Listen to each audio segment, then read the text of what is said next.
2024 के लोकसभा चुनाव से पहले गुजरात में बीजेपी ने फिर से नो रिपीट फॉर्मूले को अपनाया है। गुजरात के 8 नगर निगम के मेयर और उनकी टीम को बदलकर नई टीम का ऐलान कर दिया गया है। इस फॉर्मूले के तहत उन चेहरों को भी तवज्जो नहीं दी गई जिनके शानदार चुनावी रिकॉर्ड्स रहे हैं। आइए सबसे पहले मिलते हैं गुजरात के नगर निगम के प्रशासकों की नई टीम से। गुजरात में बीजेपी ने हमेशा नो रिपीट थ्योरी पर जोर दिया है, चाहे वो विधानसभा चुनाव हो या फिर लोकसभा या फिर नगर निगम।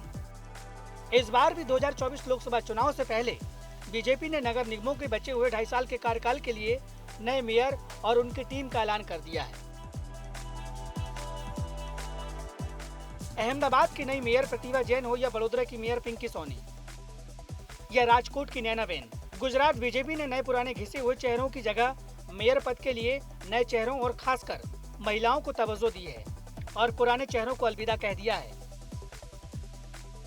अहमदाबाद में प्रतिभा जैन को मेयर बनाया गया, जो पिछले 3 टर्म से पार्षद हैं। वो राजस्थानी जैन समाज का प्रतिनिधित्व करती हैं। मेयर बनने से पहले वो महिला बाल विकास कल्याण समिति की चेयरमैन थी। राजकोट में नैनाबेन पेड़िया नई मेयर बनी है, जो पाटीदार समाज से आती हैं और पहले राजकोट भाजपा महिला मोर्चा की अध्यक्ष रह चुकी हैं। सूरत में दक्षेश माबानी मेयर बने। लंबे समय से भाजपा में कार्यरत दक्षेश माबानी मूल रूप से सौराष्ट्र से आते हैं और पार्टी में अलग अलग पदों पर काम कर चुके हैं। જે પણ એની ક્વેરી હશે સોલ્વ કરજો, રાજ્ય સરકાર કેન્દ્ર સરકાર જે બી ક્વેરી હશે સોલ્વ કરીને વેગવંતા બનાવશું। ચેલેન્જીસ શું રહેશે તમારી સામે? Riverfront barrage. वडोदरा में पिंकी सोनी को मेयर बनाया गया, जो शहर की चौथी महिला मेयर है। चौंकाने वाली बात तो ये है कि पिंकी सोनी पहली बार पार्षद बनी और सीधी मेयर चुनी गई है। આપણે પિંકીબેન સાથે વાત કરીશું। પિંકીબેન, ખાસ કરીને તમે શું સૌથી મોટો પડકાર શેને માનો છો? एक्चुअली भारतीय जनता पार्टीना कोईपण कार्यकर्ता माटे कोई પડકાર નથી। જે પણ કામ હશે, કોઈપણ પદ એ પ્રતિષ્ઠાનો વિષય છે જ નહીં। અમારા માટે પદ એટલે જવાબદારી વહન કરવાની એક તક છે। એવી જ રીતે પડકારોનો સામનો કરવો એ આપણા આદરણીય વડાપ્રધાન ભાઈ શ્રી નરેન્દ્રભાઈ મોદીજીની કામગીરીથી આપણે જોઈએ જ છે। प्रदेश अध्यक्ष बनने के बाद सीआर पाटिल ने सभी चुनाव में कड़े फैसले लेकर पार्टी को नई दिशा दी थी। इस बार भी नगर निगम में 2.5 साल पूरे होने के बाद रोटेशन के तहत पूरी टीम के लिए नो रिपीट थ्योरी लागू की गई है। मेयर के अलावा स्टैंडिंग कमेटी के चेयरमैन, डिप्यूटी मेयर और शासक पक्ष के नेता भी बदले गए हैं। आमतौर पर अच्छा काम करने वाले लोगों को रिपीट किया जाता है, लेकिन बीजेपी के चुनावी मंत्र का नया फॉर्मूला पुराने सभी फॉर्मूले से अलग है। अहमदाबाद से ब्रजेश दोषी के साथ आज तक ब्यूरो। आम आदमी पार्टी को गुजरात में एक बार फिर से तगड़ा झटका लगा है। गुजरात इकाई के पूर्व उपाध्यक्ष और आदिवासी नेता अर्जुन राठवा कांग्रेस में शामिल हो गए हैं। गुजरात कांग्रेस के अध्यक्ष शक्ति सिंह गोहिल ने पार्टी में उनका स्वागत किया है। राठवा के साथ ही युवा नेता मयंक शर्मा और विशाल पटेल ने भी आम आदमी पार्टी से इस्तीफा दे दिया है। विशाल पटेल वडोदरा में युवा विंग के अध्यक्ष थे, तो मयंक शर्मा के पास छोटा उदयपुर लोकसभा क्षेत्र की जिम्मेदारी थी। अर्जुन राठवा ने कहा है कि पार्टी 2022 में विधानसभा चुनाव में हार का विश्लेषण करने में नाकाम रही है। में बहुत सारे नए साथी अलग अलग पॉलिटिकल पार्टी से शामिल हो रहे हैं। आम आदमी पार्टी में 2013 से एक सीनियर नेता के तौर पे जिन्होंने काम किया, प्रदेश के उपाध्यक्ष रहे और अभी 2022 की असेंबली के चुनाव में जिनको छोटा उदयपुर से 45,000 वोट्स मिले थे, ऐसे भाई अर्जुन भाई राठवा बड़े आदिवासी नेता हैं, वो आज कांग्रेस में शामिल हो रहे हैं। उनके साथ आम आदमी पार्टी के स्टेट के काफ़ी office bearers, district conveners, block presidents, अलग अलग सेल डिपार्टमेंट के नेता भी आज कांग्रेस पार्टी में शामिल हो रहे हैं। इनका मैं दिल से स्वागत करता हूं। विधानसभा मॉनसून सत्र से पहले आज मॉक असेंबली आयोजित की गई। पहली बार ई असेंबली के रूप में मॉक असेंबली आयोजित की गई थी और मंत्री और विधायक इसमें मौजूद रहे। ऑनलाइन प्रश्न कैसे पूछे जाएं और उत्तर उसके कैसे दिए जाएं, इसका प्रदर्शन भी हुआ। साथ ही सदन में विधानसभा अध्यक्ष शंकर चौधरी भी मौजूद रहे। गुजरात विधानसभा का मॉनसून सत्र कल से शुरू होगा। विधानसभा सत्र की कार्रवाई आखिरकार तय हो गई है और सत्र में कामकाज, बिल, संकल्प आदि को मंजूरी दी जाएगी। विधानसभा कार्य के लिए एक दिन बढ़ा दिया गया है। विधानसभा सत्र 13 से 16 तक चलेगा। पाकिस्तान से आकर गुजरात में रह रहे 108 शरणार्थियों के लिए मंगलवार का दिन काफी मंगलकारी रहा, क्योंकि भारत सरकार ने उन्हें नागरिकता का पत्र सौंप दिया है। ये लोग सरकार के इस फैसले को अपने नए जीवनदान जैसा मान रहे हैं। सरकार के इस फैसले से उन लोगों के लिए एक उम्मीद जगी है जो आज भी पाकिस्तान और बांग्लादेश जैसे देशों में प्रताड़ना का शिकार हो रहे हैं।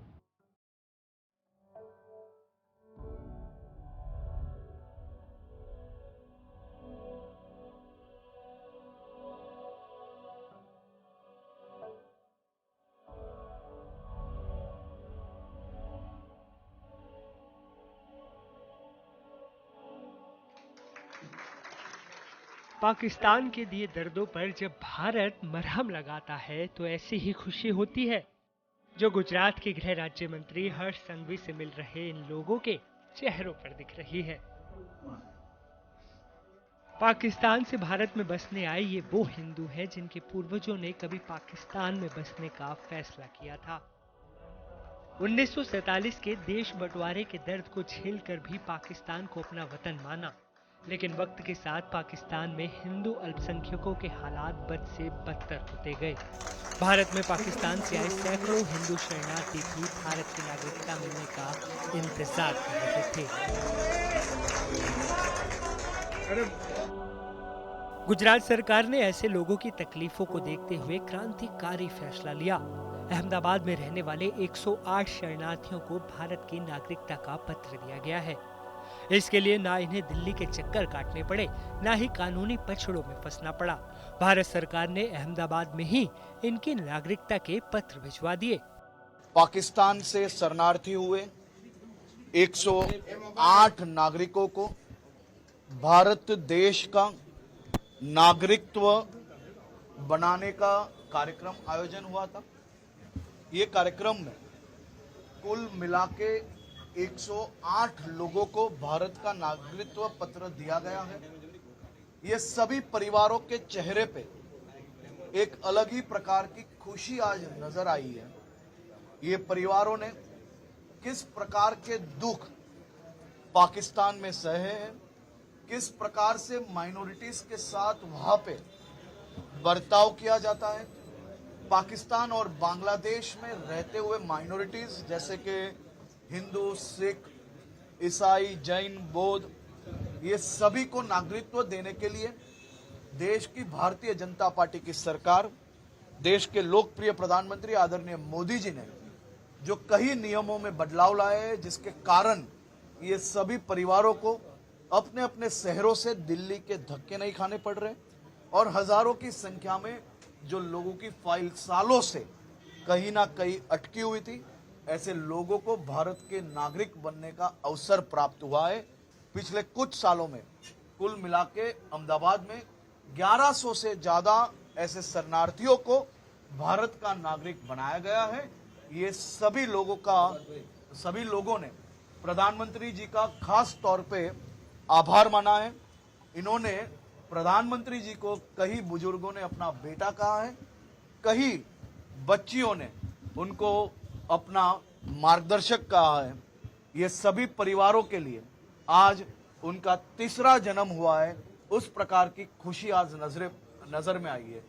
कई शरणार्थियों ने कहा कि उनका पहला जन्म हुआ था वो तारीख थी, उनका दूसरा जन्म जब वो भारत देश में शरणार्थी के रूप में आए, आज उनका तीसरा जन्म है क्योंकि आज वो लोग भारत देश के नागरिक बने। आज तक संवाददाता मिलन शर्मा ने पाकिस्तान से भारत आए शरणार्थियों से बात भी की, जिसमें उन्होंने बताया कि पाकिस्तान में रहना उनके लिए कितना मुश्किल हो गया था। पाकिस्तान से आए हिंदू धर्म को मानने वाले लोग आज यहाँ गुजरात में हैं। पिछले 10-11 सालों से यहाँ रह रहे हैं, लेकिन गुजरात की सरकार ने आज उनको भारतीय नागरिकता पत्र दिए हैं। ऐसे कुल 108 लोग हैं, कुछ इनमें से हमारे साथ है इस वक्त। ताई, आप पाकिस्तान से कितने साल पहले भारत आ गए? हम 10 साल हुआ ना आए को। पाकिस्तान में आप लोग क्या काम करते थे? वहाँ भी मजदूरी करते थे। ये लड़के रहते थे बाहर पे, किराने की दुकान थी हमारी। हाँ। और क्यों आपको पाकिस्तान से यहाँ पर आना पड़ा भारत? दिल नहीं लगा उधर, मजा नहीं आया। मजा नहीं आया। कहाँ रहते थे आप पाकिस्तान? अमरकोट जिले पे रहते थे, कुंदरी शहर पे रहते थे। क्या कुछ तकलीफें थी, क्योंकि सरकार कह रही है कि वहाँ पर आपको बहुत तकलीफ थी इसलिए आप यहाँ आ गए? उधर दूसरों को होते थे, हम तो सही थे। दूसरों को होते थे, देख के दिल टूट गया उधर रहने से। क्या देखकर दिल टूट गया? बस एक बच्चों को, छोटे छोटे बच्चों को उठाते थे, एक फरलुट होती थी, मारकुट होती थी, इसलिए हमने छोड़ दिया। तो कई जो पाकिस्तान रहते थे वो पाकिस्तान छोड़कर अब भारत आ गए, यहाँ पर बस गए, लेकिन यहाँ की नागरिकता नहीं थी। और कुल 1150 तक जो भारतीय नागरिकता कार्ड हैं अहमदाबाद में ही इस वक्त दिए जा चुके हैं और लोगों में इस वक्त खुशी इस बात की है कि अब वो भारत के नागरिक हैं। प्रीतिश रावल के साथ अहमदाबाद से मिलन शर्मा, आज तक। गुजरात हाईकोर्ट ने जबरदस्ती वसूली के एक मामले में ट्रैफिक पुलिस पर कड़ी टिप्पणी की है। कोर्ट ने कहा है कि अगर रक्षक ही भक्षक बन जाए तो मुद्दा अपराधियों का नहीं बल्कि रक्षक ही अपराधी बन जाए तो स्थिति ज्यादा चिंताजनक हो जाती है।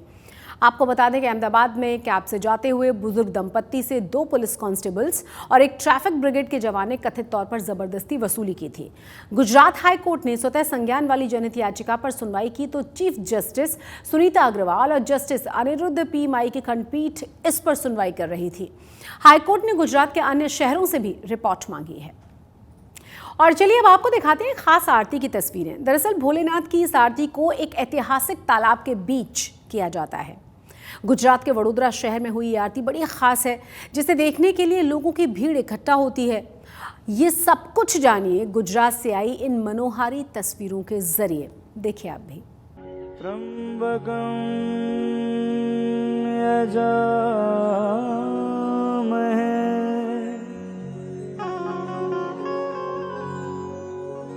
सुगंधिं पुष्टिवर्धनम्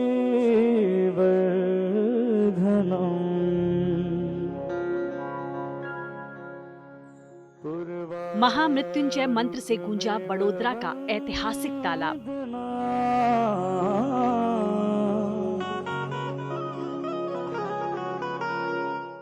झील के बीचों बीच सोने से जड़े भोलेनाथ की आरती।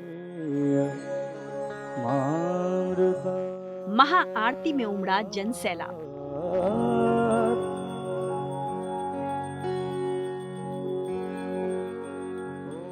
गुजरात के वडोदरा में ये महा आरती है सर्वेश्वर महादेव की। प्रभु हरि शिव ओंकारा। सूरसागर तालाब में बने एक मंच पर मुख्यमंत्री भूपेंद्र पटेल ने इस महा आरती में अपनी खास तौर से भागीदारी दी।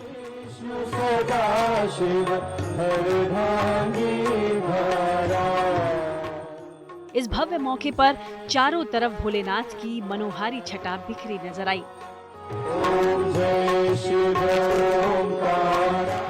जिसे देखने के लिए आस्थावानों की काफी भीड़ पहुंची। शहर के बीचों बीच स्थित ऐतिहासिक सूरसागर तालाब में स्थापित सोने से मणी हुई ये प्रतिष्ठित भगवान शिव की मूर्ति अपने आप में नायाब है। बताया जाता है कि शिव की ये स्वर्ण जड़ित प्रतिमा जहां 111 फीट ऊंची है, तो वहीं इसको बनाने में 12 करोड़ रुपए खर्च हुए हैं। वहीं मूर्ति को बनाने में 17.5 किलो सोने का भी इस्तेमाल हुआ है। बात करें सूरसागर तालाब की तो ऐतिहासिक दस्तावेज बताते हैं कि गायकवाड़ रियासत का केंद्र वडोदरा में इस तालाब का निर्माण 18वीं शताब्दी में हुआ और इस तालाब को चांद तालाब के नाम से भी जाना गया है। सूरसागर के देवाधिदेव महादेव की आराधना वैसे तो महाशिवरात्रि पर खास तौर से होती है, लेकिन हाल ही में संपन्न की गई भोलेनाथ की महा आरती की ये विहंगम तस्वीर बेहद भव्य दिखी।